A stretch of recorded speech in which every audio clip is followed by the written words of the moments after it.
Terdakwa kurir narkoba dengan barang bukti 125 kg sabu-sabu bernama Beli Saputra lolos dari hukuman mati. Majelis Hakim Pengadilan Negeri Tanjung Karang, Bandar Lampung memvonis terdakwa dengan hukuman seumur hidup. Atas putusan hakim pada Selasa sore ini, pihak jaksa penuntut umum akan melakukan banding sebab vonis ini lebih ringan dari tuntutan jaksa yang menuntut hukuman mati.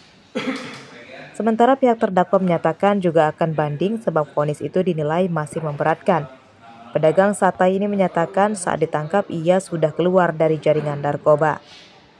Menjatuhkan pidana kepada terdakwa Muhammad Beli Saputra bin Aswan SE dengan pidana penjara seumur hidup. 3. Menetapkan terdakwa tetap ditahan.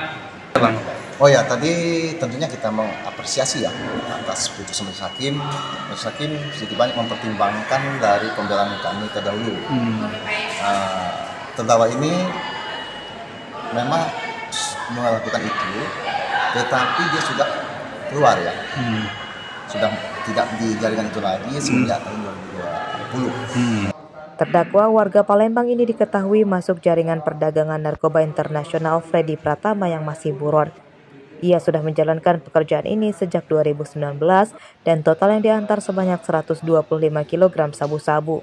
Ia ditangkap dari hasil pengembangan ditangkapnya beberapa temannya. Arsadi Saputra melaporkan dari Bandar Lampung.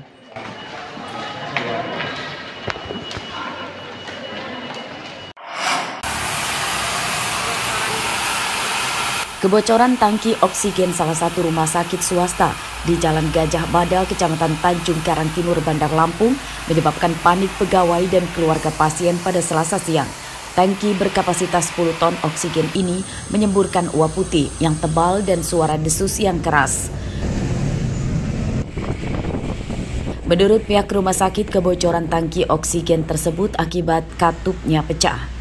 Kejadian ini tidak membahayakan pasien maupun bangunan rumah sakit. Katup tangki yang pecah kini telah diperbaiki. Mungkin karena ada tekanannya yang kurang pas atau kurang pas, jadi itu yang menyebabkan ada sedikit kebocoran. Jadi sudah ditangani oleh bagian tim terkait, teknisi kami sudah ditangani dan informasinya tadi sudah selesai sih, sudah aman gitu. So far secara umum, secara general itu tidak membahayakan gitu ya, tidak membahayakan, namun memang ada yang terganggu dengan kebisingan suaranya itu saja.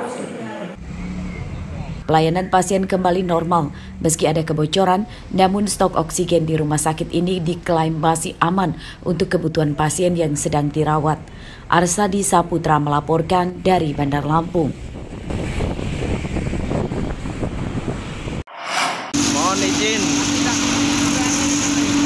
Sepanjang Januari hingga Mei 2024, data dari Dinas Kebakaran dan Penyelamatan mencatat sudah terjadi 58 peristiwa kebakaran di Bandar Lampung. Kebanyakan penyebabnya adalah korsleting listrik di rumah atau bangunan yang terbakar. Menanggapi hal ini, PLN Unit Induk Distribusi atau UID Lampung Selasa siang mengklaim kebakaran tersebut murni kesalahan warga atau pemilik bangunan. Karena pihak PLN hanya bertanggung jawab untuk pemasangan saluran listrik saja. Nah, yang menjadi tanggung jawab PLN adalah dari jaringan ke meteran. Nah, itu yang pertama kita harus tahu. Jadi masyarakat ini karena ketidaktahuannya terkadang menggunakan instalasi-instalasi yang tidak standar. Begitu juga kadang memperbanyak titik instalasi ternyata tidak sesuai dengan peruntukannya. Masyarakat diimbau lebih hati-hati menggunakan listrik dan memeriksa jaringan kabel listrik di rumah secara berkala. Warga juga dilarang mengubah atau memindah KWH meter listrik karena itu melanggar hukum. Jeffrey Arifin melaporkan dari Bandar Lampung. Sebanyak 20 kafilah dan ratusan peserta wakil dari kecamatan yang ada di kota Bandar Lampung mengikuti kegiatan Musabakoh Tilawatil Quran atau MTQ ke-53 Bandar Lampung. Kegiatan ini sekaligus untuk mencari juara Qori dan Qori'ah yang akan mewakili di tingkat provinsi dan nasional. Pembukaan MTQ digelar di Stadion Mini Waidadi, Kecamatan Sukarame, Senin malam. Para peserta melakukan parade dengan ciri masing-masing kecamatan, bahkan ada yang memakai kostum superhero untuk menambah kemeriahan.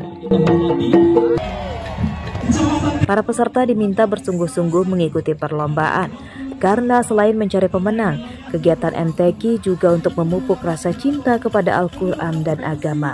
Berupa keripik pisang dan upaya memupuk motivasi dan keinginan yang kuat untuk menguasai ilmu-ilmu keagamaan yang berkaitan dengan Al-Quran, baik melalui jalur pendidikan formal maupun informal. Saya berharap nilai-nilai silaturahim dan kebersamaan yang tercipta antar kafilah di arena MTQ ini, sebagaimana yang kita telah saksikan tadi pada saat pawai, akan mengalahkan semangat berlomba untuk menjadi juara. Harapan kita Kota Bandar Lampung bisa mewakili yang terbaik dan jadi yang terbaik untuk tingkat provinsi. Itu harapan kita bersama.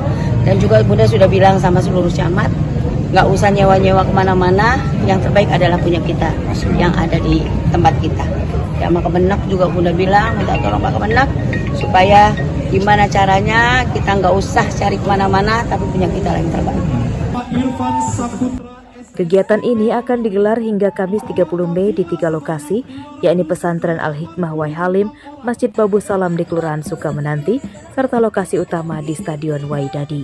Jeffrey Arifin melaporkan dari Bandar Lampung.